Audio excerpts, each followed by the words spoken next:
Hello guys and welcome back to my channel सिर्फ IAS। तो यहाँ पे Indian economy by Sanjeev Verma ji की सीरीज को आगे कंटिन्यू करते हुए आज मैं आपके सामने चैप्टर नंबर 13 प्रेजेंट करने जा रही हूँ। चैप्टर का नाम है गवर्नमेंट फाइनेंसेस और थोड़ा बड़ा होने की वजह से इसे हम यहाँ पे कुछ पार्ट्स में करेंगे, जो कि पार्ट 1 इस वीडियो के अंदर कवर होने वाला है। तो आइए शुरू करने से पहले चैनल को ज़रूर सब्सक्राइब कर लीजिए, बेल आइकन को भी प्रेस करिए ताकि आपको रेगुलर अपडेट्स मिलती रहें। चलिए पहले टॉपिक से शुरुआत करेंगे। अब इसको एक स्टोरी की तरह समझिएगा तो आपको थोड़ा मज़ा आएगा। हम पैसा कैसे कमाते हैं? अगर हम बिजनेसमैन की बात करें तो पैसा कैसे कमाता है बिजनेसमैन? बिजनेस करके। सैलरी वाला कैसे कमाता है? जॉब करके। तो अगर हम सरकार की तरफ से बात करें, गवर्नमेंट की तरफ से बात करें, तो कोई जॉब तो सरकार करती नहीं है और ना ही कोई बिजनेस करती है जिससे सरकार को पैसा मिलेगा। ठीक है, तो पैसा कहाँ से पाएगी? पैसा तो खर्चा करना ही है, पैसा रेज भी करना है और पैसा खर्चा भी करना है। तो पैसा ये इकोनॉमी से रेज करती है, ठीक है, इकोनॉमी से अर्न करती है। और कहाँ से पाएगी भाई? कहाँ से पाएगी बताइए? कैसे तो है नहीं, आलू टिंडा टमाटर बेच रही हो। सरकार यहाँ पे टैक्सेस लगाती है, टैक्सेस वगैरह लगाती है, उससे यहाँ पे लेती है पैसा और जो खर्चा करती है उसे कहते हैं पब्लिक एक्सपेंडिचर। मतलब जो ये खर्चा हमारे ऊपर करती है, हमारे लिए जो जो चीज़ें करने में करती है।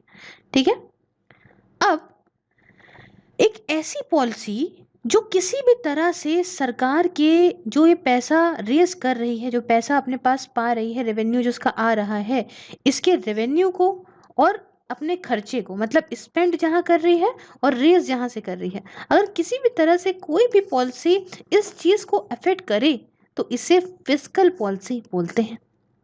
समझ गए इतनी बात को कि भाई किसी भी तरीके से अगर सरकार का रेस रिसोर्सेस को और स्पेंड्स को अगर किसी भी तरह से कोई भी पॉलिसी अफेक्ट करती है तो यहाँ पे उसे फिस्कल पॉलिसी बोलते हैं। तो फिस्कल पॉलिसी तो अपन समझ गए क्या होती है।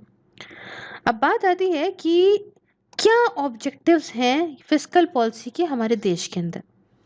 तो अब आइए समझते हैं हमारे देश के अंदर क्या फिस्कल पॉलिसी के, किसी भी कंट्री के अंदर क्या ऑब्जेक्टिव्स होते हैं। पहले तो ये जानिए। सबसे पहले तो ये होता है कि ये बात इंश्योर कराई जाए कि जो एक्सपेंडिचर हो, जो खर्चा हो रहा है इकोनॉमी के अंदर, है ना, वो नेशनल प्रायोरिटीज पे हो। वैसा ना हो कि वहाँ का प्रधानमंत्री जो है वो अपने कपड़े लत्तों पे, अपने शौकों पे खर्चा कर रहा हो। खर्चा करे तो इस बात पे करे कि जनता का भला हो, नेशनल प्रायोरिटीज पे हो। ताकि क्या होगा? ताकि लोगों का वेलफेयर होगा। तो पहले तो ऐसी कुछ पॉलिसी बनेगी। दूसरा ये हो कि भाई expenditure be incurred should not lead to price rise situation. अब ऐसा भी ना हो जाए कि सरकार पैसा खर्चा करे और उस चक्कर में क्या हो कि चीजों के दाम बढ़ जाए बहुत ज्यादा, ऐसा भी ना कर दे। तीसरी बात ये कि जिस तरह से पैसा रेस करा जा रहा है, खर्चा करा जा रहा है, समझे, ये एक एफिशिएंट तरीके से करा जाना चाहिए। मतलब ऐसे नहीं कुछ भी किसी भी तरीके से वहाँ किसी भी सोर्स से पैसा ले लिया, कहीं भी खर्चा कर दिया, ये सब नहीं होना चाहिए। चौथी बात ये कि भाई इस बात पे ध्यान देना चाहिए कि कहीं फालतू का, कहीं वेस्ट तो नहीं हो रहा है, मतलब वेस्टफुल एक्सपेंडिचर तो नहीं कर रही है इकोनॉमी के अंदर सरकार, कि मतलब कुछ भी ऐसी चीज़ों पे खर्चा कर रही है जो किसी काम की ही नहीं है। पांचवी बात ये कि रिसोर्सेस जो सरकार रेस कर रही है टैक्सेस के थ्रू, वो ऐसे टैक्सेस ना हो कि आम जनता पे, कॉमन मैन पे किसी भी तरह का बर्डन क्रिएट हो जाए, किसी भी तरह से एक आम आदमी पे बोझ हो जाए। छठी बात ये कि टैक्सेशन जस्ट हो, मतलब इतने हो कि भाई देखो यहाँ पे इनकम इनइक्वालिटी कम हो। तो इसके लिए आप जानते हैं हमारे देश के अंदर क्या टैक्सेशन है कि भाई अमीर से ज़्यादा टैक्स लो और गरीब से कम टैक्स लो। समझे? तो इससे क्या होता है, इनकम इनइक्वालिटीज कम होती है। मान के चलो कि अगर इस तरीके से होता कुछ कि 10% टैक्स लगेगा सबके ऊपर, तो इससे क्या होगा कि जो 1 करोड़ कमा रहा है वो भी 10% देगा और जो 10,000 कमा रहा है मान लो तो वो भी 10% देगा। एक हाइपोथेटिकल सिचुएशन बता रही हूँ अभी फिलहाल, अगर बात करूँ तो ऐसे तो होगा नहीं। तो इनइक्वालिटीज हटाने के लिए क्या होगा कि अमीर से ज़्यादा टैक्स लो, गरीब से कम लो। तो ऐसा कुछ पॉलिसी हो। और आखिरी में पॉलिसी का एम ये होना चाहिए कि पूरी तरह से ओवरऑल इम्प्रूवमेंट हो, सारे ही लोगों का वेलफेयर हो, इकोनॉमी का। समझ रहे हैं? इतनी बात समझ में आ गई? तो भाई देखो, अब हमारे देश की तरफ आते हैं। तो हमने बात कर ली कंट्री की फिजिकल पॉलिसी ऐसी होनी चाहिए। अब हमारे देश में अंदर यहाँ पे कोई फिजिकल पॉलिसी बाय नेम नहीं है, नाम नहीं है किसी भी फिजिकल पॉलिसी का।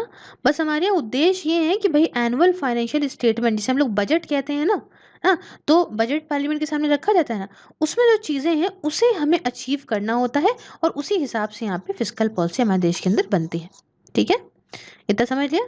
इसलिए हैंस बजट मेरली सिर्फ एक्सपेंडिचर और टैक्सेस की डिटेल नहीं देता, बट साथ में एक पॉलिसी भी यहाँ पे एक पॉलिसी टूल भी है, जिसमें क्या है कि जो भी ऑब्जेक्टिव्स हैं फिजिकल पॉलिसी के, इस तरह से सब सर्व करे जाते हैं उसके अंदर। समझ रहे हैं? बजट इसलिए बहुत ही ज़्यादा, आप कह लो कि बैलेंस शीट सरकार की होने के बजाय, मतलब एक रिसीट्स और एक्सपेंडिचर की बैलेंस शीट होने के बजाय, ये उससे काफ़ी ज़्यादा है ना। ये पार्लियामेंट में सिर्फ एक बैलेंस शीट नहीं है जो सरकार प्रेजेंट कर रही है बजट के फॉर्म में, एक बजट उससे कई ज़्यादा हमारे देश के अंदर अच्छी खासी इंपॉर्टेंस रखता है। तो आई होप मैंने आपको पूरा ये कॉन्सेप्ट पहले समझाया है क्या, है ना, क्योंकि बेस समझना किसी भी चीज़ का बहुत ज़रूरी होता है। अब बात आती है पब्लिक एक्सपेंडिचर ऑफ गवर्नमेंट।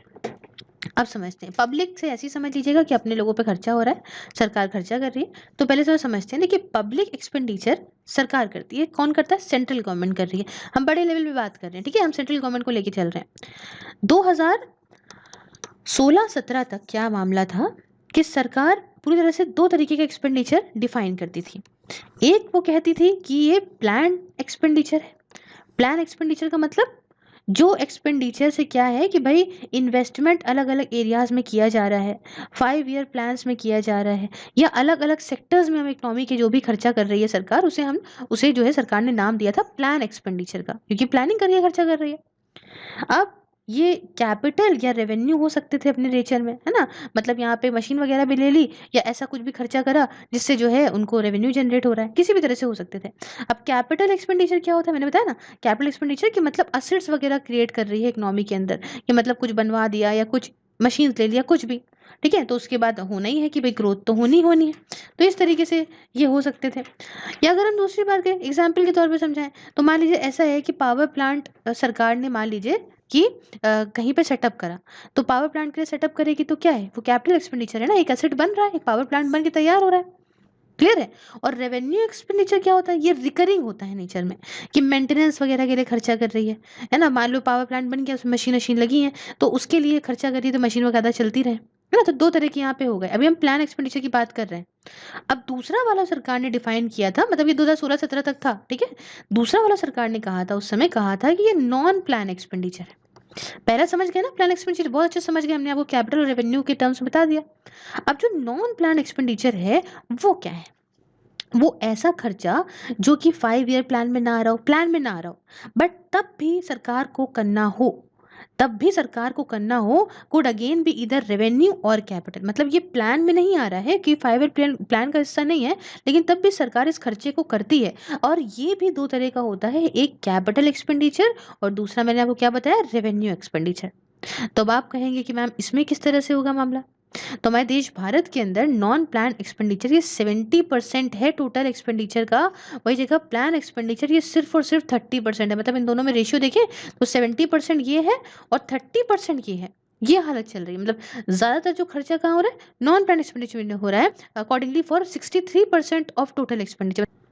तो अब बोलोगे आप कि ये क्या कंपोनेंट्स, ये नॉन प्लान एक्सपेंडिचर के क्या कंपोनेंट्स हैं? देखो पहला तो साफ साफ ये कि इंटरेस्ट का पेमेंट करती है ना सरकार। अब मान लो सरकार ने कोई लोन लिया, चाहे वो अपने देश के अंदर से लिया और चाहे वो देश के बाहर से लिया, तो उसका इंटरेस्ट देगी कि नहीं देगी? तो वो प्लान के अंदर तो आ नहीं रहा, उससे कुछ अच्छा फायदा तो उसको हो नहीं रहा है। हाँ, उसने कोई लोन लिया था तो उसका इंटरेस्ट देना, भाई देना तो बनता है। तो ये है। अगर हम इसकी बात करें तो ये पूरा जो नॉन प्लान एक्सपेंडिचर होता है ना, इसमें 25% पैसा, अभी अभी ऐसे समझो कि 100% पैसे में 30% पैसा खर्चा होता है प्लान एक्सपेंडिचर में, 70% पैसा खर्चा होता है नॉन प्लान एक्सपेंडिचर में। अभी 70% भी एक अपने में खुद में 100% हो गया ना, तो इसके जो जितना अलॉट होता है उसमें से 25% जो पैसा है वो सरकार तो सिर्फ इंटरेस्ट दे देती है अपने कर्जों का, अपने लोन्स का। और दूसरा जो यहाँ हो रहा है वो सब्सिडीज पे। अब जो किसान वगैरह हैं उनको रेट टू रेट दाम में थोड़ी ना सामान दिया जाता है। फूड पे सब्सिडी मिल रही है लोगों को, फर्टिलाइजर पे मिल रही है, रिटेल पेट्रोलियम गुड्स पे मिल रही है, तो वो सब्सिडीज, ये जो सब्सिडीज मिल रही हैं इस पे भी सरकार खर्चा कर रही है। तीसरा नॉन प्लान एक्सपेंडिचर क्या है कि यहाँ पे जो है इस्टेब्लिशमेंट हो रहा है एक्सपेंसेस ऑफ डिफेंस का। चौथा ये है लोन्स, स्टेट गवर्नमेंट को देती है सरकार, यूनियन टेरिटरीज को देती है, समझ रहे हो। कुछ इस्टेब्लिशमेंट एक्सपेंसेस हैं सेंट्रल गवर्नमेंट के, पेंशन्स देती है डिफेंस या सेंट्रल गवर्नमेंट के रिटायर जो लोग होते हैं उनको। और ये सारा का सारा जो खर्चा हो रहा है ये सब कुछ मिला के 90% पैसा खर्चा हो जाता है इस नॉन प्लान्ड एक्सपेंडिचर का। और ये सारे खर्चे को ही बोलते हैं consumption of the government as no assets are created. क्यों कहते हैं कंजम्पशन ऑफ द गवर्नमेंट? क्योंकि इससे कोई असेट थोड़ी क्रिएट हो रहा है, सैलरी दे दी, इंटरेस्ट दे दिया, ये दे दिया, वो दे दिया, कर्जे दे दिए, तो इससे असेट क्या क्रिएट हुआ? कुछ क्रिएट हुआ? कोई प्लांट लगा, कोई मशीनें लगी? नहीं लगी ना। समझ गए इस बात को? अब खर्चा कहाँ हो गया? ठीक है, पब्लिक एक्सपेंडिचर समझ गए। आगे बढ़े जाए, अब जानेंगे रिसीट्स बाय द गवर्नमेंट। अब यहाँ तो हमने समझ लिया खर्चा कैसे कैसे सरकार कर रही है, अब सरकार पैसा पा कैसे रही है ये समझो। देखिए, जो खर्चा होता है हमारी इकोनॉमी के अंदर वो कैसे खर्चा करोगे? जब बंदे को, पापा को आपकी सैलरी मिलती है तभी तो खर्चा होता है ना। तो इसी तरीके से सरकार जी को जब रिसीट्स मिलेंगी, जब पैसा आएगा तभी तो पैसा जाएगा ना। तो ऐसे ही जो पैसा आ रहा है वो अलग अलग सोर्सेस से आता है। अब ये रेवेन्यू रिसीट्स भी हो सकती हैं। मतलब रेवेन्यू रिसीट का मतलब कि ऐसा कोई लाइबिलिटी नहीं है, है ना, for the government regularity in the receipts and not representing boring. अब देखो दो तरह से आप पैसा मिल लोगे ना, पैसे कैसे आ सकता है? या तो सरकार किसी से लोन ले ले, लोन ले ले, ठीक है, तब खर्चा करे। और या तो फिर अपने जो उसने सेटअप किया है, चीज़ें ऐसी बनाई हैं कि इंडस्ट्री वगैरह बना दी, कुछ भी बना दिया, या टैक्सेस वगैरह ले लिए, उसके थ्रू पैसा मिल रहा है। समझ रहे हो ना, एक तरीका समझो। तो ये यहाँ पे जो पहला मैंने आपको बताया जो रेवेन्यू रिसीट होती हैं, रेवेन्यू रिसीट का मतलब क्या है? प्रॉफिट हो रहा है। मतलब ये ऐसी रिसीट नहीं है जो लोन वगैरह से मिली हो, कोई कर्जे वाली नहीं है, ये इसने खुद कमाया है पैसा। और दूसरा होता है कैपिटल रिसीट। कौन सी होती है? Capital receipt. अब ये किसी तरीके से भी हो सकती है, मान ली सरकार ने जो है लोन वगैरह ले लिया, है ना, तो इस तरीके की बोरिंग वगैरह कर ली, तो इस तरीके से हो सकता है कैपिटल रिसीट। तो जो टोटल रिसीट्स हैं, मतलब जितना पैसा सरकार को मिलता है उनमें से 90% होता है रेवेन्यू रिसीट। समझ रहे हो कि आप यहाँ पे जो है जो फीस दे रहे हो, टैक्सेस दे रहे हो, चार्ज दे रहे हो, ये दे रहे हो, वो दे रहे हो, इन सब से जो पैसा कमा रही सरकार वो 90% है। और बाकी का जो 10% है वो कैपिटल रिसीट से होता है। ठीक है कि भैया कम पड़ रहा है तो क्या करें, लोन तो लेना पड़ेगा। समझे? तो मेन सोर्स रेवेन्यू रिसीट्स का क्या होगा बताइए? क्या होगा? टैक्स। टैक्स है मेन सोर्स। सरकार टैक्स लगाती है, और अगर हम देखें तो 90% पैसा आ रहा है ना रेवेन्यू रिसीट में। अब इसमें से समझ लो कि 84% पैसा जो है वो टोटल रिसीट्स का सिर्फ टैक्स से पाती है सरकार। अब टैक्स किसी भी तरह से हो सकते हैं, चाहे जीएसटी वाला हिसाब किताब ले लो, और चाहे डायरेक्ट टैक्स मतलब इनकम टैक्स वाला हिसाब किताब ले लो, चाहे वो कस्टम ड्यूटी ले लो, किसी भी तरह से ले लो, टैक्सेस इस तरह में सब कुछ आ जाते हैं। अब बात आएगी यहाँ मेन कि अभी डायरेक्ट और इनडायरेक्ट टैक्स मैंने आपको बताया ना, तो अब ये डायरेक्ट टैक्स और ये इनडायरेक्ट टैक्स, अब इन दोनों में थोड़ा सा हम डिस्टिंग्विश करें, इसमें देखें क्या चीज़ें अलग अलग हैं।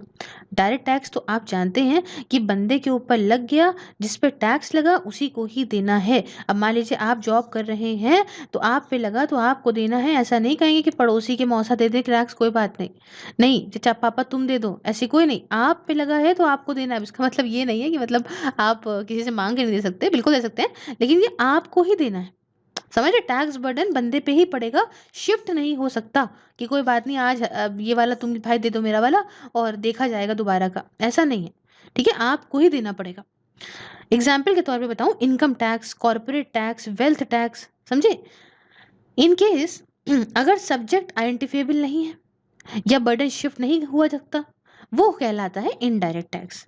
इनडायरेक्ट टैक्स अब क्या है कि बिस्किट का पैकेट आप लेकर आए और आपने जो है वो बिस्किट का पैकेट, क्या समझ लो आपकी एक दुकान है परचून की, और आप एक बिस्किट का पैकेट लाए थे, उस पर टैक्स वगैरह देके, तो आपने उस बिस्किट के पैकेट को कस्टमर को बेच दिया, वो टैक्स दे रहा है।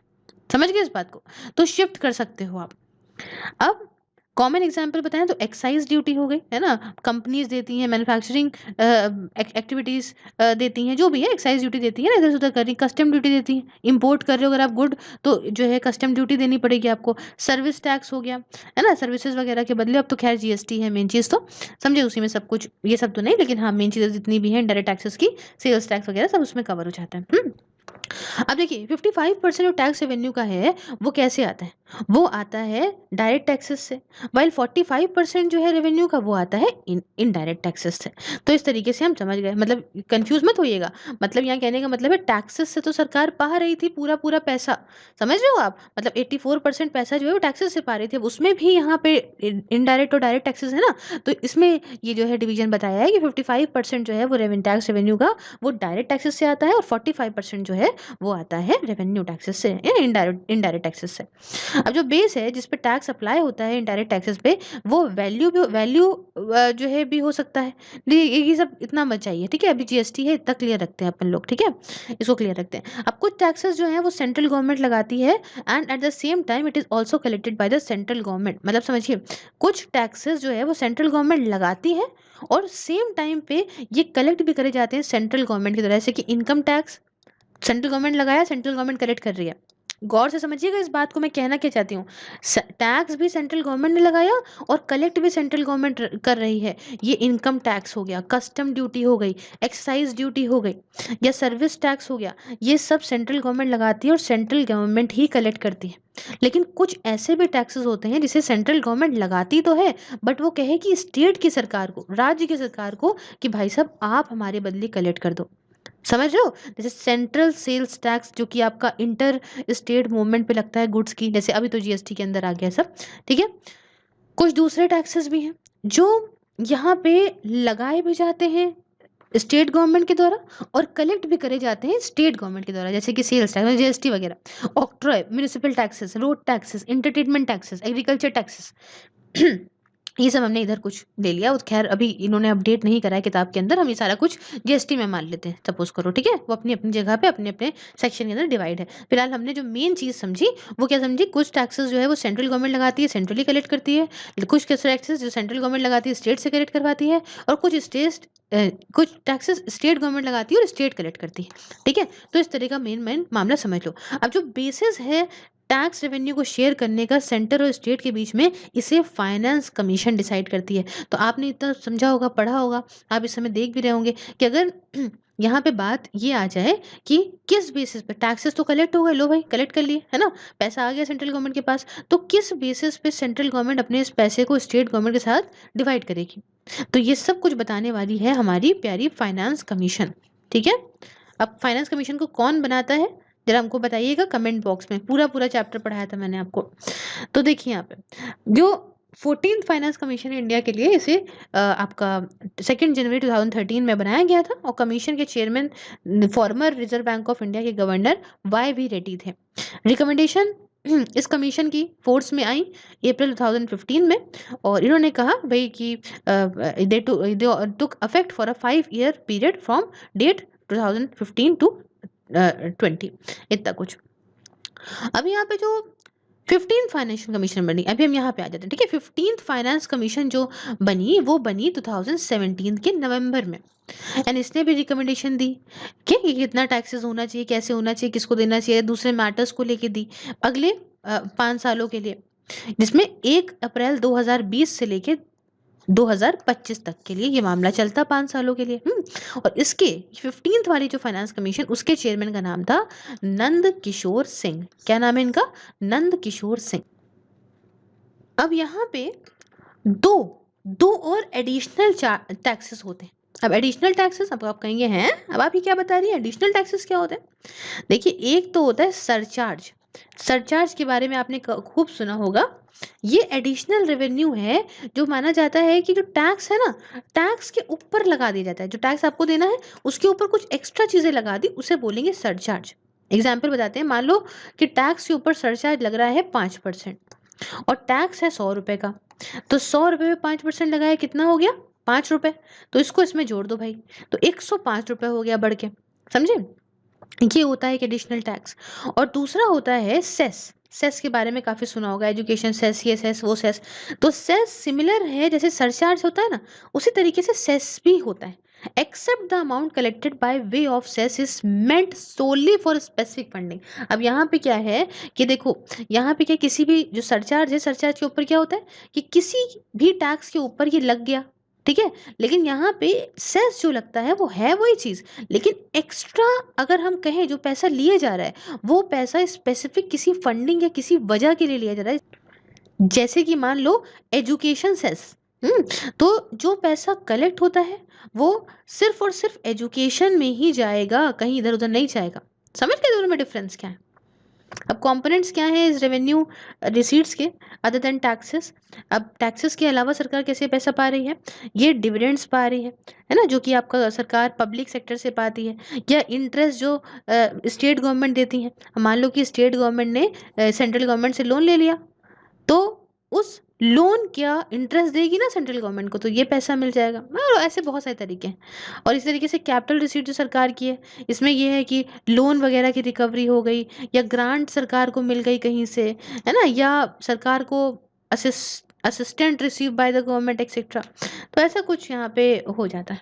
तो ये हमने कुछ बात करी कैसे कैसे चीज़ें मिलेंगी। क्लियर हो गया इतना? अब बढ़ेंगे नेक्स्ट टॉपिक की तरफ। देखिए बड़ा इंटरेस्टिंग है, कि बड़ा मजा आएगा आपको। Ways and means advances. देखो भाई, मामला क्या है कि सरकार को पैसा तुरंत तुरंत तो मिलता नहीं है, तुरंत तुरंत थोड़ी ना मिलता है, एक वक्त के बाद मिलता है। जैसे मान लो कि डायरेक्ट टैक्स मिल रहा है, तो डायरेक्ट टैक्स तुरंत मिल गया, तुरंत तो मिलेगा नहीं कि हाँ लो भाई 2 दिन बाद अरे मिश्रा जी जरा डायरेक्ट टैक्स देना, ऐसा तो होगा नहीं। हर एक पैसा मिल भी रहा है तो आपको at the end of each quarter पे पैसा मिलेगा। लेकिन जो खर्चे सरकार करती है वो तो तुरंत करती है, लो भैया तुरंत तो देना ही है। अब मान लीजिए कहीं रोड बननी है, कहीं कुछ कुछ खर्चा है, कुछ खर्चा है, थोड़ी कहेंगे अरे रुक जा भाई जरा 3 महीने बाद देंगे, ऐसा तो होगा नहीं ना। तो अगर मान लो ऐसा हो जाए कि सरकार को पैसा तुरंत देना है और सरकार के पास पैसा है नहीं और उसको कुछ वक्त बाद मिलेगा, तो सरकार क्या करेगी? क्या करेगी? तो इस मिसमैच को यहाँ पे भरने के लिए जो रिजर्व बैंक ऑफ इंडिया हमारा आरबीआई है, ये कुछ पैसा, कुछ टेम्परेरी ओवरड्राफ्ट फैसिलिटी देता है सरकार को वेज एंड मींस एडवांसेस के थ्रू। ये इंटरेस्टिंग बात है कि नहीं? और ये फैसिलिटी जो है वो 90 दिनों के लिए वो देता है ना। और ओवरड्राफ्ट का जो अमाउंट होता है वो 20,000 करोड़ होता है during April to September, and 6,000 crore होता है ड्यूरिंग अक्टूबर टू मार्च। तो ये होता है मामला कि भाई अभी ले ले कोई बात नहीं, और मेरे को टाइम से लौटा दियो 90 दिनों के बाद, है 90 दिनों के मतलब 90 दिनों तक आपको हमने पैसा दिया, आप यूज़ कर लो, जैसे ही आपको पैसा मिले तो आप लौटा देना, ठीक है। जैसे सेम तरीका वो, जैसे कि कुछ लोग उनकी सैलरी नहीं आ रही है या सैलरी आती है तो मान लो कम पड़ रही, तो क्या देते हैं कि चलो भाई कुछ वक्त में ले लेना पैसे, है ना, इतने इतने फला फला वक्त में दे देना, हाँ भाई मुझे दे दो, ये वाला सीन ऐसे मान लो, ठीक है। ये है वेज एंड मीन्स एडवांसेस। अब यहाँ समझिए आप नेचर ऑफ गवर्नमेंट बजट, इसको थोड़ा सा इंटरेस्टिंग तरीके से समझाने की कोशिश करती हूँ।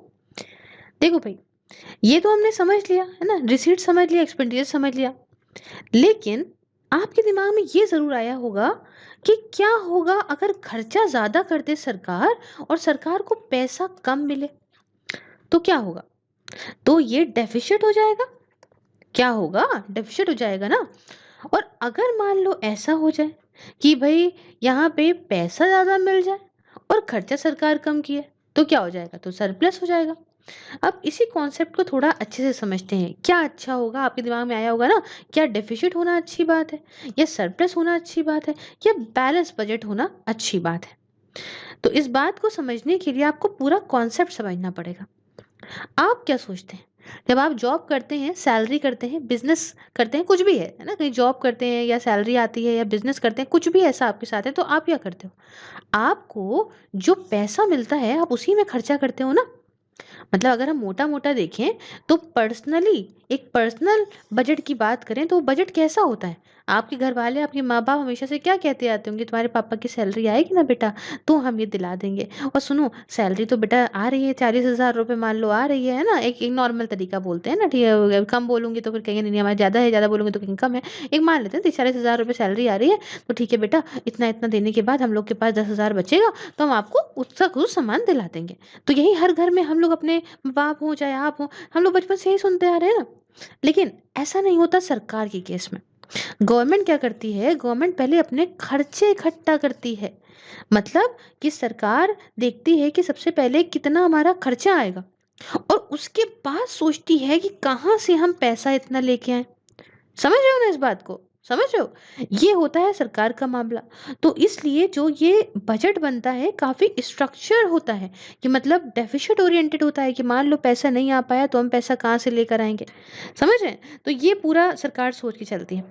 तो सिर्फ़ और सिर्फ़ इकोनॉमी जहाँ पे ऐसा हो जाए कि पैसा सरकार को रिसीट्स ज़्यादा हो और एक्सपेंडिचर कम हो, वहीं पे ही सरप्लस रहता है। या फिर मान लीजिए ऐसा हो जाए कि खर्चे ज़्यादा हैं सरकार के और पैसे कम हैं, तो सरकार क्या करती है, इसको मैच करने के लिए अपने खर्चों को और अपने रिसीट्स को मैच करने के लिए क्या करती है कि खर्चों को थोड़ा कम कर देती है ना? यही बात हो सकती है कि मान लो कि 100 करोड़ रुपए के खर्चे हैं, एक एक एग्जाम्पल दे रही हूँ, ठीक है?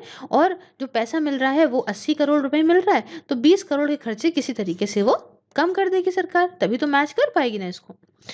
अब लेकिन हम इंडिया के कॉन्टेक्स्ट में अगर बात करें, तो यहाँ पे नॉन प्लान्ड एक्सपेंडिचर को कम करना तो बड़ा मुश्किल, जैसे मैंने आपको बताया इतने हाई लेवल पे नॉन प्लान्ड एक्सपेंडिचर ही होता है, 70% हो रहा है पैसे का नॉन प्लान्ड एक्सपेंडिचर। लेकिन हम इसको कम कैसे करें? क्या हम लोन नहीं देंगे, लोन का इंटरेस्ट नहीं देंगे, या हम लोगों की सैलरी नहीं देंगे, या हम और जो चीज़ें हैं वो नहीं खर्चा करेंगे? सरकार को ये सब देना पड़ेगा। तो नॉन प्लान्ड एक्सपेंडिचर को तो सरकार कम कर ही नहीं सकती।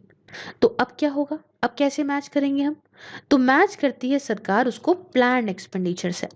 अब जो प्लान्ड एक्सपेंडिचर, पावर प्लांट बनाना है, या भाई आगे कोई कैपिटल एसेट बनाना है, या कुछ जो है भाई किसी के लिए स्कूल बनाना है, या जनता के लिए मेडिकल कॉलेज बनाना, कुछ भी बनाना है, तो उसको सरकार क्या करती है, जो प्लान के अंदर आता है ना, तो इन खर्चों को कर देती है कम। और ये दिक्कत हो जाती है कि यहाँ पे सोशल सेक्टर अफेक्ट कर जाता है, या मतलब ग्रोथ होना थोड़ा कम हो जाती है। समझ लो, ये मामला हो जाता है। तो बैलेंस बजट ये अच्छा तभी है जब बजट को देखा जाए बैलेंस शीट के तौर पे या स्टेटमेंट अकाउंट के तौर पे सरकार के। और एक अच्छी चीज़ ये है बैलेंस बजट के अंदर, ये कि भाई देखो, एक्सपेंडिचर का खर्चा हो, है ना, हर एक साल हो, लेकिन ऐसा भी हो कि रिसीट्स भी हों उस हिसाब से। अब ऐसा ना हो कि हाँ इस साल हमने और खर्चा उसके अंदर बढ़ा दिया, और अगले साल हमने उस फील्ड में और खर्चा बढ़ा दिया, उसके अगले साल हमने और बढ़ा दिया, लेकिन जो हमें पैसा मिल रहा है, जो रिसीट्स हैं, वो बहुत कम है, वो उतनी नहीं है। तो ये दिक्कत है। तो इसलिए बैलेंस बजट ऐसा होना चाहिए कि अगर तुम खर्चे बढ़ा रहे हो, तो तुम अपना जो रिसीट्स हैं, जहाँ से पैसा आएगा, वो चीज़ भी, वो सोर्सेज भी बढ़ाओ। तो ये हमने कुछ मामला बात करी नेचर ऑफ गवर्नमेंट बजट के बारे में। अब जो हम नेक्स्ट टॉपिक देखेंगे, वो देखेंगे नेचर ऑफ डेफिसिट्स का। इसे समझने के लिए एक चीज़ को समझना बहुत ज़रूरी है, उसे समझिए। और यहाँ पे अगर आपके पास किताब है तो ये चार्ट आपको दिख जाएगा, नहीं है तो आप स्क्रीन पे बहुत ही कायदे से ध्यान दीजिएगा, ठीक है? समझ तो आ ही जाएगा। देखिए, एक तरफ हम देखेंगे कि रिसीट्स, मतलब सरकार को जो पैसा मिला, सपोज अमाउंट जो भी मिला, हम यहाँ पे इसको करोड़ में ध्यान रखते हैं, ठीक है? अमाउंट जो भी हम लिख रहे हैं वो करोड़ में होगा। और एक तरफ जो सरकार ने खर्चा किया, मतलब जो सरकार के एक्सपेंडिचर है, वो भी हमने अमाउंट मान लो भाई करोड़ में ले लिया, ठीक है? इतनी बात यहाँ पे आप क्लियर रखो। अब यहाँ पे समझो, सबसे पहला जो सरकार को पैसा मिला, वो मिला रेवेन्यू रिसीट से। मैंने सब बताया आपको रेवेन्यू रिसीट्स क्या है, कि मतलब जो फायदा वगैरह हो रहा है, उससे सरकार को कुछ 90,000 करोड़ मिल जाए। दूसरा इनको मिला कैपिटल रिसीट से, कि भैया कुछ बोरोइंग वगैरह करी इन्होंने, मार्केट से लिया भैया, तो इससे सरकार को कुछ 10,000 करोड़ रुपए मिल गए। क्लियर है? तो तीसरा कहाँ से भैया पैसा टोटल हो गया? टोटल जो सरकार को पैसा मिला वो मिला 1,00,000 करोड़। क्लियर हो गई बात इतनी, पहले वाले से दूसरे वाले से। अब सरकार खर्चा भी तो कर रही है, तो खर्चा जो कर रही है वो कर रही है नॉन प्लान रेवेन्यू एक्सपेंडिचर पे करा उसने। सबसे पहले तो 90,000 करोड़ रुपीस तो उसने यही सरकार खर्चा कर दिया। अब नॉन प्लान के अंदर यहाँ पे उन्होंने इंटरेस्ट पेमेंट किया, जो लोन वगैरह लिया था, वो कितना पैसा दे दिया उसमें? 50,000 करोड़ रुपए। अरे बाप रे बाप। फिर non plan capital expenditure, non plan capital expenditure मैं पीछे बता चुकी हूँ कौन सा किसके अंदर क्या आ रहा है, ठीक है? इसमें सरकार ने 25,000 करोड़ रुपए दे दिए। बाप रे बाप। उसके बाद यहाँ पे आ जाती है प्लान एक्सपेंडिचर की बात, ठीक है? प्लान कैपिटल एक्सपेंडिचर सरकार ने जो किया, उसमें एक तो दिए 50,000 करोड़ रुपए। फिर प्लान रेवेन्यू एक्सपेंडिचर जो दिया, अब प्लान्ड में भी तो प्लान्ड एक्सपेंडिचर में जो कैपिटल एक्सपेंडिचर रेवेन्यू एक्सपेंडिचर होता है ना, मैंने पीछे बताया आपको, तो इसमें भी जो रेवेन्यू एक्सपेंडिचर किया वो 10,000 यहाँ पे जो है करोड़ रुपए कर दिया। भाई इतना पैसा कर दिया। तो जो टोटल रेवेन्यू एक्सपेंडिचर हुआ, टोटल जो रेवेन्यू एक्सपेंडिचर हुआ, मतलब ये वाला उठा लो और ये वाला उठा लो, जो मेन टोटल रेवेन्यू एक्सपेंडिचर हुआ वो कितना हो गया? टोटल रेवेन्यू एक्सपेंडिचर सरकार ने किया 1,00,000 करोड़ रुपए का। उसके साथ टोटल कैपिटल एक्सपेंडिचर जो हुआ, एक मतलब एक हम लोगों ने भैया क्या देखा कि एक ये वाला सरकार ने खर्चा करा और एक यहाँ पे खर्चा करा, तो टोटल कितना हो गया यहाँ पे 75,000। तो यहाँ पे जो टोटल कैपिटल एक्सपेंडिचर किया सरकार ने वो किया 75,000 करोड़ का। टोटल अब टोटल खर्चा कितना हो गया? टोटल सरकार ने 1,75,000 करोड़ रुपीस का खर्चा किया, लेकिन पैसा कितना पाया? पैसा पाया सिर्फ 1,00,000 करोड़ रुपए। अब यहाँ से होती है कहानी शुरू। अब यहाँ समझने वाली बात है, एग्जाम्पल्स पूरा चार्ट आपके सामने मैंने रख दिया है, ठीक है। ये रिसीट्स है, ये एक्सपेंडिचर है, ये दोनों के अमाउंट है। पहली चीज समझिएगा कि बजटरी डेफिसिट किसको बोलेंगे। यहाँ बहुत ध्यान से देखिएगा, ठीक है। बजटरी डेफिसिट किसको बोलेंगे? डेफिसिट मतलब कमी। तो किसको बोलेंगे? टोटल रिसीट कितनी है अपने पास? 1,00,000, ठीक है। तो 1,00,000 यहाँ पे ले लो भाई, लिख के दिखा दो। और इसमें से क्या माने करेंगे? टोटल एक्सपेंडिचर हमारे पास कितना आ रहा है? 1,75,000। तो कितना हो गया भाई? माइनस करने के बाद हमारे पास कमी कितनी हुई? 75,000 करोड़ रुपीस की। तो इसको बोलेंगे हम बजटरी डेफिसिट। क्लियर है? फिर दूसरा टर्म आता है फिस्कल डेफिसिट का, ठीक है। FISCAL, फिस्कल डेफिसिट का। अब ये कैसे निकालोगे फिस्कल डेफिसिट? ये निकालोगे यहाँ पे टोटल रिसीट में हम कहेंगे, आप कहेंगे मैम 1,00,000 करोड़ हुआ। नहीं नहीं नहीं, टोटल रिसीट्स में सब कुछ नहीं जोड़ेंगे, सिर्फ रेवेन्यू रिसीट को देखेंगे, कैपिटल रिसीट को नहीं देखेंगे। तो रेवेन्यू रिसीट कितनी है फिस्कल डेफिसिट निकालने के लिए? 90,000 करोड़, ठीक है। और उसके बाद यहाँ पे इसमें माइनस क्या करना है? माइनस करना है टोटल एक्सपेंडिचर कितना है? 1,75,000 करोड़। तो यहाँ पे इसको हमने माइनस कर दिया, कितना बच गया हमारे पास में? 85,000 करोड़। समझ आई बात? तो ये आ गया फिस्कल डेफिसिट। अब तीसरा जो टर्म आता है वो आता है रेवेन्यू डेफिसिट। तो आप कहेंगे रेवेन्यू डेफिसिट मैम कैसे लेंगे? अब इसमें रेवेन्यू रिसीट लेंगे सबसे पहले, जो 90,000 करोड़ रुपए है, और क्या देखेंगे, क्या माइनस करेंगे? दिमाग में क्या आ रहा है? माइनस करेंगे रेवेन्यू एक्सपेंडिचर। तो रेवेन्यू एक्सपेंडिचर हमने यहाँ पे टोटल निकाला था, ये निकाला था ना, ये 1,00,000 करोड़ रुपए का, तो उसको माइनस कर दिया, मतलब 10,000। कितना आंसर आ गया? 10,000 करोड़ रुपए का रेवेन्यू डेफिसिट, मतलब रेवेन्यू जो कमी है, डेफिसिट है। और चौथा टर्म आता है यहाँ पे प्राइमरी डेफिसिट। तो प्राइमरी डेफिसिट क्या है? ये क्या होता है कि fiscal deficit less interest payment. अब फिस्कल डेफिसिट क्या आया था? क्या आया था फिस्कल डेफिसिट? हमने यहाँ पे ऊपर निकाला था ना, सेकंड पॉइंट पे यहाँ पे निकाला था ना, कितना आ रहा था? 85,000 करोड़ आ रहा था, ये देखिए यहाँ पे लिखा हुआ है। तो 85,000 करोड़ हो गया ये यहाँ पे फिस्कल डेफिसिट, और इसमें से हमने माइनस क्या करना है? Interest payment. तो इंटरेस्ट पेमेंट हमने यहाँ पे करे है ना, ये देखिए यहाँ पे नॉन प्लान रेवेन्यू एक्सपेंडिचर के अंदर हमने इंटरेस्ट पेमेंट करे, कितने रुपए करे? 50,000 करोड़ रुपए की करें। तो 85,000 माइनस 50,000 कितना बच गया? 35,000। तो 35,000 करोड़ रुपीज के यहाँ पे हमने इंटरेस्ट पेमेंट करे। मतलब एक नेगेटिव साइन अगर आ रहा है बिफोर दैट डेफिसिट, इसका मतलब है कि अगर डेफिसिट के सामने नेगेटिव पॉइंट है तो मतलब ये सरप्लस में आ रहा है मामला, ठीक है। इतना समझिए। तो सिंस इतनी पूरी कहानी समझ गए आप, आई होप समझ गए होंगे बहुत अच्छे से। अगर नहीं अभी भी प्रॉब्लम हो रही है तो please please please go back and check again, ठीक है। मतलब आप वीडियो फिर से बैक करके चेक कर लीजिए। Since economies have begun targeting the fiscal deficit, usage of budgetary deficit has been discontinued. अब क्या हो गया कि इकोनॉमीज ने ये फिस्कल डेफिसिट जो मैंने निकाला ना पीछे की तरफ, तो इसको टारगेट करना शुरू कर दिया।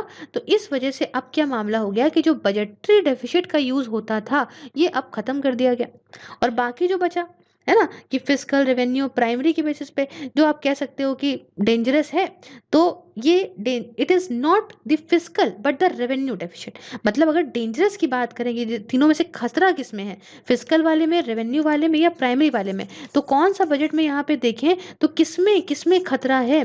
तो खतरा यहाँ पे फिस्कल में नहीं है, खतरा है रेवेन्यू डेफिसिट में। क्योंकि रेवेन्यू डेफिसिट कैसे होता है? ये इम्प्लाई करता है borrowing money for meeting the consumption of government and not to create asset. क्यों? क्योंकि रेवेन्यू डेफिसिट अगर कम है तो भाई ये समझ लो कि सरकार यहाँ पे कर्जा ले लेके खर्चा कर रही है। ये नहीं कि मतलब अपनी जो उसने एसेट क्रिएट करे उसके थ्रू वो उसको पैसा मिल रहा है, कर्जा ले लेके खर्चा कर रही है। और अगर आपका घर भी कर्जा ले लेके अगर आप ऐसे चला रहे हो तो आपके लिए खतरा है ना। अगर आप बिजनेस कर रहे हो उससे पैसा आ रहा है, ठीक है, अगर आप लोन पे हर महीने चला रहे हो तो फिर कब तक चला पाओगे, समझे। तो borrowing per se are not bad as long as asset get created and the asset get service the borrowing. अब यहाँ बात समझो, ये बहुत ही डीप बात है कि अगर मान लो आपने लोन लेके एक मशीनरी लगाई, बहुत अच्छे से समझ लोगे इस बात को, मशीनरी लगाई और उस मशीनरी से आपको गुड्स प्रोड्यूस करे कुछ पैसा मिलता है, तो उस पैसे से आप लोन चुकता कर सकते हो। ये बात तो बहुत सही है। लेकिन अगर आपने लोन लेके और यूं ही खर्चा कर दिया, जिससे आपको ऐसे खर्चा करा जिससे आपको कोई पैसा बदले में नहीं मिलेगा, तो ये लोन आपके लिए खतरनाक है या आप पे बर्डन क्रिएट करेगा। इतनी बात समझ में आ गई, क्लियर हो गया मामला। इंडिया के अंदर 70% जो फिजिकल डेफिसिट होता है, ये माना जाता है कि रेवेन्यू डेफिसिट की वजह से आता है। तो मतलब खतरे की बात है। प्राइमरी डेफिसिट दूसरी तरफ बताऊं तो टेस्ट होता है सेंसिटिविटी का इंटरेस्ट पेमेंट्स की, और यहाँ पे जो फिजिकल डेफिसिट की तरफ हम इंटरेस्ट पेमेंट्स करते हैं वो इसका टेस्ट है जो प्राइमरी डेफिसिट है। रेवेन्यू डेफिसिट आप समझ गए, फिजिकल डेफिसिट आप समझ गए। अब एक बात मान लीजिए कि जो प्राइमरी डेफिसिट मैंने बताया है ना, ये जो इंटरेस्ट पेमेंट वाला जो सीन दिखाता है आपको, अगर वो मैंने जो बताया प्राइमरी डेफिसिट, अगर मान लीजिए ये हाई है, अगर ये प्राइमरी डेफिसिट ज़्यादा है, तो इसका मतलब ये है कि जो फिजिकल डेफिसिट है is an account of factors other than interest payment and structure in nature. तो यहाँ पे फिजिकल डेफिसिट आपको देखने को मिलेगा। बट अगर मान लीजिए प्राइमरी डेफिसिट कम है, तो ये बात दिखाता है कि जो हाई फिजिकल डेफिसिट है ना, इंटरेस्ट पेमेंट ज़्यादा दिया जा रहा है और इंटरेस्ट पेमेंट की वजह से ही फिजिकल डेफिसिट बहुत ज़्यादा बढ़ रहा है, समझे। तो इसका मतलब समझे गए ना, बहुत क्लियर हो गया ना आपको कि मान लीजिए कि प्राइमरी डेफिसिट ज़्यादा है, तो इसका मतलब ये है कि जो फिजिकल डेफिसिट हो रहा है वो इंटरेस्ट पेमेंट की वजह से नहीं हो रहा है, ये कोई दूसरे फैक्टर्स की वजह से हो रहा है।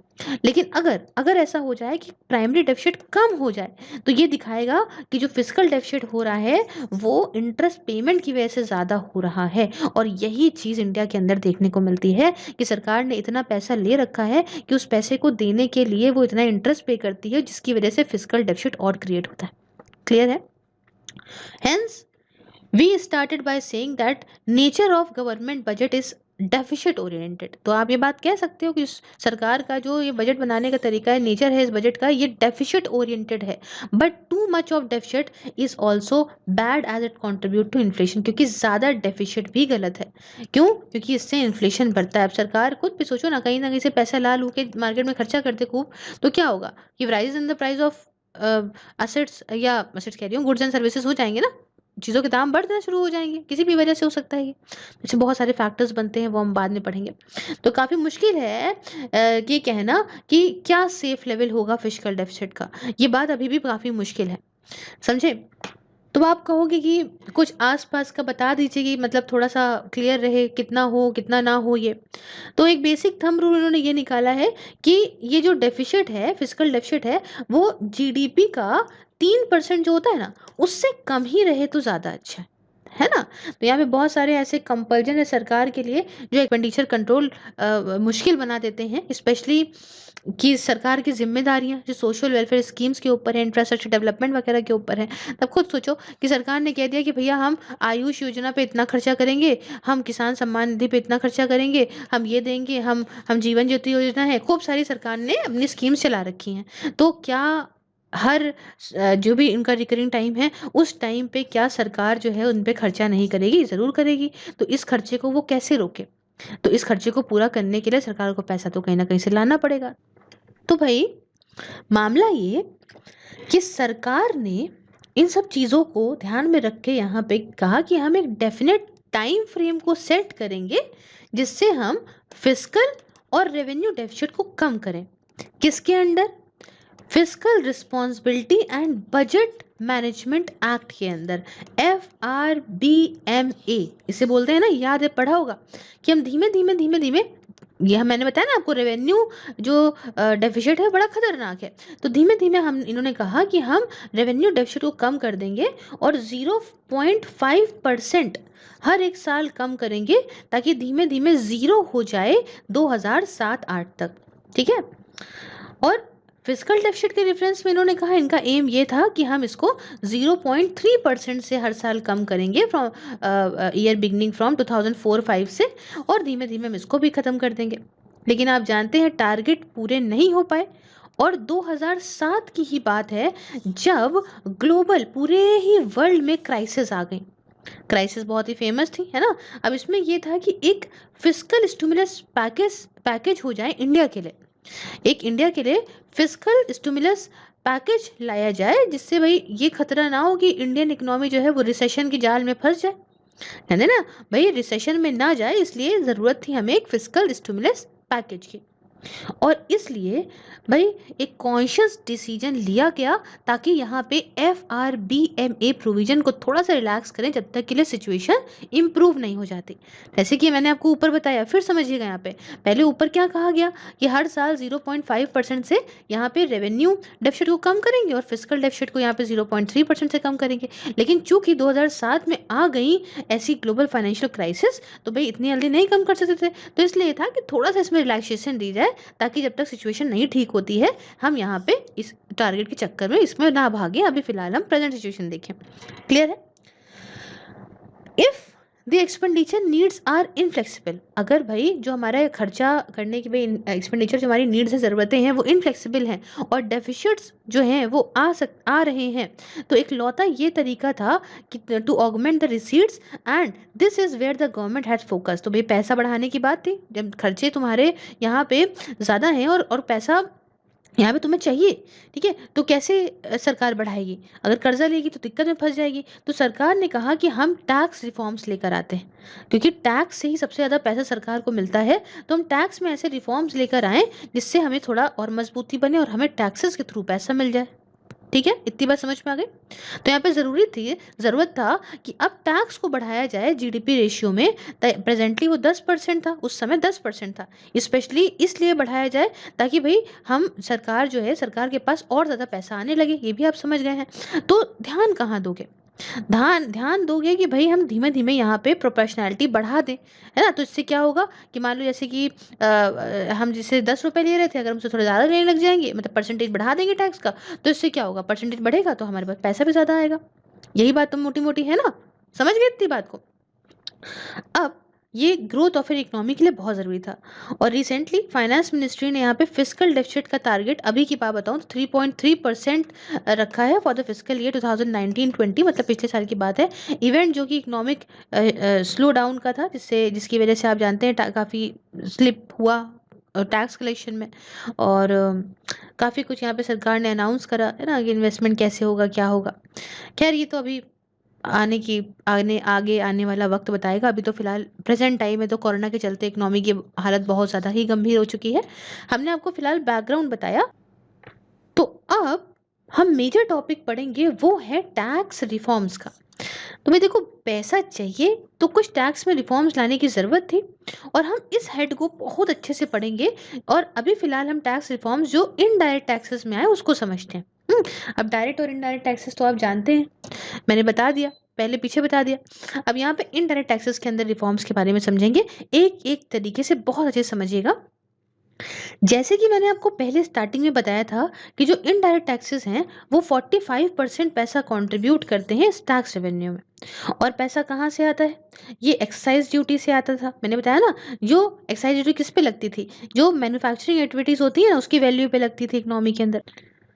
और एक्साइज ड्यूटी किसी भी दूसरे इनडायरेक्ट टैक्स की तरह अपना स्ट्रक्चर अगर उसका देखें तो रिग्रेसिव होता था, है ना।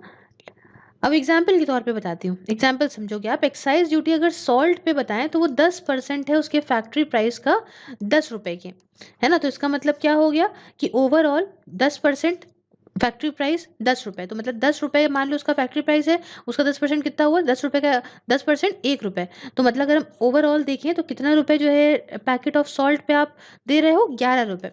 तो 11 रुपए में कितने रुपए एक्साइज ड्यूटी है? 1 रुपए। समझ गए ना, इतना ही तो है यहाँ पे। तो excise duty 1 rupees per packet सरकार को मिल रही है इसके अंदर। और जो 11 रुपए है वो कौन दे रहा है? वो जो बंदा यहाँ पे 5,000 रुपये महीना कमा रहा है वो भी 11 रुपए का ही नमक खरीद रहा है, और जो बंदा 1 लाख रुपए महीना कमा रहा है वो भी 11 रुपए का ही नमक दे रहा है। तो टैक्स बर्डन किस पे ज्यादा हुआ? किस पे ज्यादा हो बताओ? इस बंदे पे। तो इस तरीके से जो गरीब आदमी है उस पे टैक्स बर्डन ज्यादा हुआ ना। अमीर भी उतना ही पैसा दे रहा है, गरीब भी उतना ही पैसा दे रहा है। समझ गए इस बात को?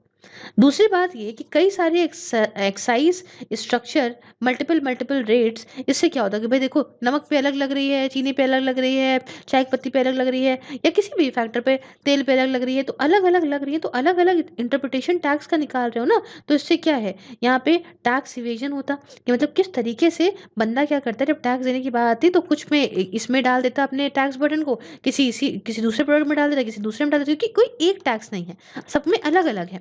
तो बहुत ही ज़्यादा लॉ वगैरह से बचना बड़ा आसान हो जाता और रेवेन्यू लॉस होता सरकार को। तीसरा इशू ये था कि इसका कास्केडिंग इफेक्ट था। अब कास्केडिंग इफेक्ट का मतलब समझिएगा, कि एग्जाम्पल के तौर पे समझाती हूँ, आप बहुत अच्छे समझोगे। कि मान लो मारुति है, मारुति यहाँ पे टायर खरीदती है एमआरएफ कंपनी से, है ना। मान लो मारुति की गाड़ियों में टायर लगे हैं इस एमआरएफ कंपनी के, और मारुति ने खरीद लिया टायर एमआरएफ कंपनी से। क्लियर है? तो टायर खरीदा है एमआरएफ से, इसमें भाई ऑब्वियस सी बात है एक्साइज ड्यूटी तो लगी होगी ना। और ये मारुति की इस गाड़ी को बनाने की जो कॉस्ट है उसमें लग गई, जो टायर मारुति लेकर आई उसमें उसने एक्साइज ड्यूटी पे करी, और वो एक्साइज ड्यूटी भी इस गाड़ी के अंदर लग गई। समझ गए? समझ गए इतनी बात को? अब धीमे धीमे कुछ और लेकर आई, मान लो जो भी सामान लेती गई उसमें एक्साइज ड्यूटी देती गई, और वो सारी एक्साइज ड्यूटी इस कार में लगती गई, लगती गई, लगती गई, लगती गई, लगती गई। उसके बाद ये सारी की सारी जो कार बन के तैयार हुई, इस पे भी एक्साइज ड्यूटी कुछ लगी, जो भी लगा, जैसा भी लगा, नहीं लगा, जो भी लगा। अब इसको जब उसने किसी कस्टमर को बेचा, तो सारा पैसा किसने दिया? ये सारा, ये सारे ही जो टैक्सेस दिए वो सारे शिफ्ट हो गए किस पे? कस्टमर पे। हर एक चीज का टैक्स अब कस्टमर ने पे करा, तो कास्केडिंग इफेक्ट हो रहा है ना, है ना। मतलब जिसको देना चाहिए था उसने नहीं दिया, और यहाँ सारा का सारा पैसा दे रहा है कस्टमर। मैन्युफैक्चरिंग कॉस्ट हो चाहे हर कॉस्ट हो। और सरकार ने यहाँ पे कोशिश करी कि इस इशू को कैसे यहाँ पे डील करा जाए, है ना। तो भाई एक्साइज ड्यूटी के स्लैब्स वगैरह को कैसे हम यहाँ पे रिड्यूस करें, या यहाँ पे एक्साइज ड्यूटी कम कर दें कुछ असेंशियल्स पे, है ना, जैसे मान लीजिए जो जरूरी आइटम्स होते हैं उन पे हम थोड़ा कम कर दें। तो इसके लिए बस कास्केडिंग इफेक्ट के चलते मेन जो इन्होंने तरीका ये सोचा कि हम एक वैल्यू एडेड टैक्स लेकर आए, जिसे हम लोग याद है पॉपुलरली उस समय वैट कहा करते थे। इन्होंने कहा चलो वैट लेकर आते हैं, और ये ऐसा होगा कि मतलब जो भी वैल्यू एडिशन होगी हर स्टेज में प्रोडक्शन के, बस हम उस पे ही यहाँ पे टैक्स लेंगे। समझे? कि मान लो भाई जो भी है एग्जाम्पल, कि मान लो कि भाई यहाँ पे मान लो 10 रुपए का सामान था, जब वो बढ़ के 15 का हुआ, 20 का हुआ, हम उसी हिसाब से टैक्स लेंगे। तो एक फेडरल स्ट्रक्चर इन्होंने सेंटर को भी दिया, स्टेट गवर्नमेंट के दिया, और वैट ये हुआ कि भाई चलो दोनों लेवल पे लगाया जाएगा, कोई दिक्कत नहीं होगी, जो हम अभी तक देते आ रहे थे जीएसटी से पहले कोई दिक्कत नहीं थी। चलो, अब ये जो करा गया सरकार के द्वारा, पहला इंट्रोड्यूस करा गया इसमें मॉडिफाइड वैल्यू एडेड टैक्स के तौर पे। क्या उसको क्या नाम दिया? Mod VAT. ठीक है। इस स्कीम के तहत जिसमें क्या हुआ कि पार्शियल एडजस्टमेंट होगा ड्यूटीज का कैपिटल गुड्स की परचेज पे, मतलब कैपिटल गुड्स की अगर आप परचेज करते हो तो पार्शियल एडजस्टमेंट हम उसमें ड्यूटीज का कर देंगे। हालांकि ये एक रिस्ट्रिक्टिव था नेचर में, ऐसा नहीं कि सब कुछ ही हम उसमें एडजस्ट कर लेंगे। सरकार ने फिर उसके बाद इस मॉड वैट को एक बड़ी, इससे ज़्यादा वाइडर स्कीम से रिप्लेस करा, कि हम इसमें इनपुट क्रेडिट भी देंगे, एक्साइज ड्यूटी इनपुट्स का, जैसे रॉ मटेरियल हो गया, आपका कैपिटल गुड्स हो गया, सर्विसेज हो गई, जो कि आप डायरेक्ट यूज़ के लिए प्रोडक्शन में यूज़ करोगे, जिसे हम लोग कहते हैं ना सेंट्रल वैल्यू एडेड, है ना, टैक्स के नाम से इन्होंने कहा, जो सेंट्रल लेवल पे था ड्यूरिंग 2004। तो रॉ मटेरियल वगैरह जो यूज़ करोगे आप, इसमें हम आपको इनपुट क्रेडिट भी देंगे। अभी हम मोटा मोटा आपको समझाते हैं ना, अभी एकदम परेशान नहीं होइएगा कि अरे ये समझ नहीं आ रहा, वो समझ नहीं आ रहा, अभी समझिएगा। अब जो मेजर रिफॉर्म लाया गया था वो स्टेट लेवल पे लाया गया था, जिसमें सेल्स टैक्स को रिप्लेस करके क्या कर दिया गया था? स्टेट वैट, मतलब value, state value added tax के तौर पे सेल्स टैक्स को रिप्लेस कर दिया था। और इस बात का क्रेडिट पता है किसको जाता है? जाता है श्री आसिम दास गुप्ता जी को, जो उस समय के फाइनेंस मिनिस्टर थे, है ना। और वेस्ट बंगाल और आपका ये कह सकते हो कि टैक्स रिफॉर्म्स यही आए, आप इनको कह सकते हो। अब क्यों, why it is a major reform, ये वैट इतना ज़्यादा इंपॉर्टेंट और मेजर रिफॉर्म क्यों था? पहला तो ये कि ताकि सारी जो राज्य की सरकारें, स्टेट गवर्नमेंट हैं, ये सेल्स टैक्स को रिप्लेस करें स्टेट वैट के साथ में। और सेल्स टैक्स रिजाइम बहुत कॉम्प्लिकेटेड था। क्यों?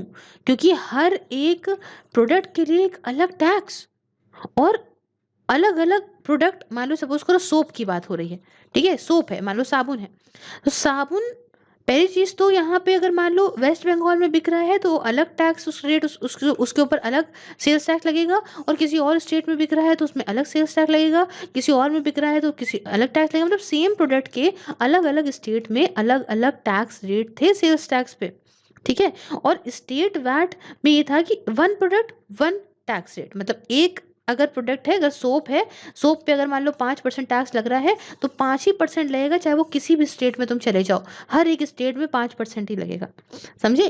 तो ये चीज़ थोड़ी सी अच्छी थी कि भाई थोड़ा सा इम्प्रूवमेंट लाने की बात थी, इसलिए ताकि सारी स्टेट को कॉम्प्लिकेशंस वगैरह ना हो और आगे फ्यूचर में यहाँ पे नेशनल लेवल पे कॉम्प्लिकेशन ना हो, ठीक है, ताकि समझ में तो आए कि हमने कितना पैसा गेन करा, कितना पैसा लूज करा।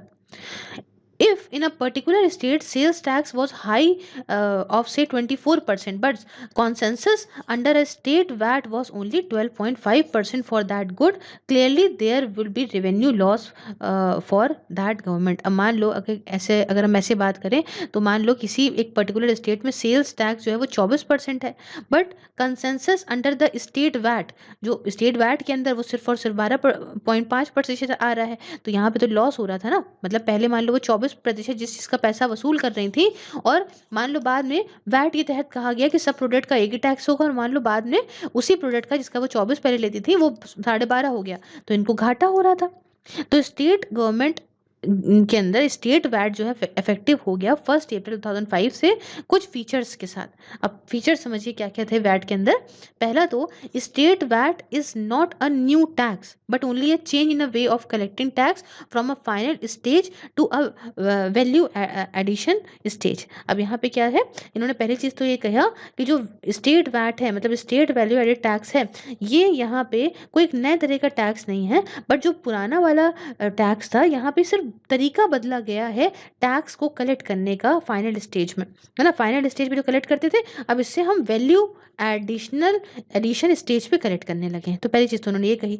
दूसरा यहाँ पे कहा कि कुछ सेट ऑफ ड्यूटीज भी होंगी from the tax payable but against original invoices, है ना, किसमें होगी भाई, जो ओरिजिनल आपके इनवॉइस से चालान होना चाहिए जो भी आपने टैक्स पे करा है, इनपुट जो भी खरीदा उसके ऊपर। यहाँ पे एक यूनिफॉर्म 4% का यहाँ पे स्टेट वैट लगेगा, कुछ 270 मास कंज्यूम्ड गुड्स पे पूरे ही स्टेट्स के अंदर, और एक यूनिफॉर्म वैट जो है वो 12.5% का लगेगा कुछ 280 गुड्स पे, कुछ 1% जो है वो लगेगा गोल्ड पे और सिल्वर ऑर्नामेंट्स पे पूरी स्टेट के अंदर। तो इसने ये सारी बातें बताई। और चौथी बात ये कही कि जिनका टर्नओवर 5 लाख रुपए या उससे कम है उनको कोई भी वैट देने की ज़रूरत नहीं है। 5 लाख से 50 लाख अगर है तो एक कॉम्पोजिट टैक्स है, बट यहाँ पे कोई भी सेट ऑफ नहीं है, और वैट जो है वो पे होगा 50 लाख से ऊपर वाले टर्नओवर पे। तो इन्होंने इतनी बात कही थी। अब ये वैट ने मदद क्या करी, इस स्टेट वैट ने ये मदद करी कि जो टैक्स चोरी करते थे ना, वो यहाँ पे पता चलने लगा, उस पर चेक हो गया भाई by introducing a bill culture, क्योंकि ये बिल देना ज़रूरी था क्योंकि उसमें वैट लग रहा था। उसके साथ यहाँ पे ट्रांसपेरेंसी थी टैक्स के एडमिनिस्ट्रेशन में, कलेक्शन में, रेवेन्यू भी राज्य की सरकारों का बढ़ गया था।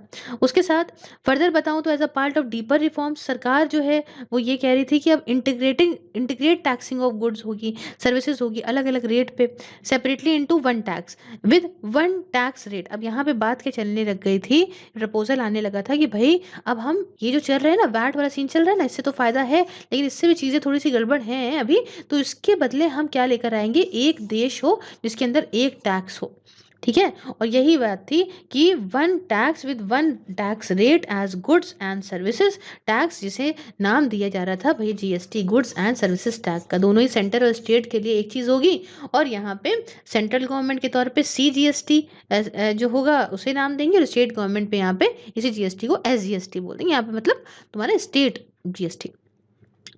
अब इनका ये कहना था कि बहुत ही आसान है, इजी है ये, है ना, मतलब सही है, बड़ा भी है भाई, बहुत ज़्यादा जो है एक तरीके से कहें कि लार्जर बेस होगा इसका, और कम जीएसटी रेट अगर हम रखेंगे तो प्राइजेस वगैरह भी कम होंगे गुड्स और सर्विसेज के। बट इस बात को ध्यान में रखेंगे कि सरकार को फ़ायदा होना चाहिए, सरकार को नुकसान नहीं होना चाहिए। और गवर्नमेंट ने कहा कि जीएसटी लाना चाहिए। और अच्छा रहा, एक रिफॉर्म्स जो जी इनडायरेक्ट टैक्सेस के अंदर ये कमेंडेबल थे। और सरकार का प्रपोजल था कि हम जीएसटी को लाएंगे इंडिया के अंदर, बहुत अच्छा करेंगे।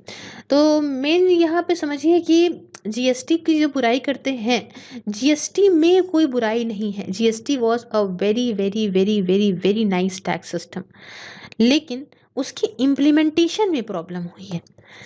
गवर्नमेंट ने इसका इम्प्लीमेंटेशन सही नहीं करा। Whenever you will discuss it on a higher level, तो you will always realize, everybody will say, चाहे वो एक्सपर्ट हो जो भी हो, वो बंदा कहेगा कि भाई जीएसटी कोई दिक्कत का कारण नहीं है। ऑब्वियस सी बात है, सारे कन्फ्यूजन हटाने वाला एक टैक्स।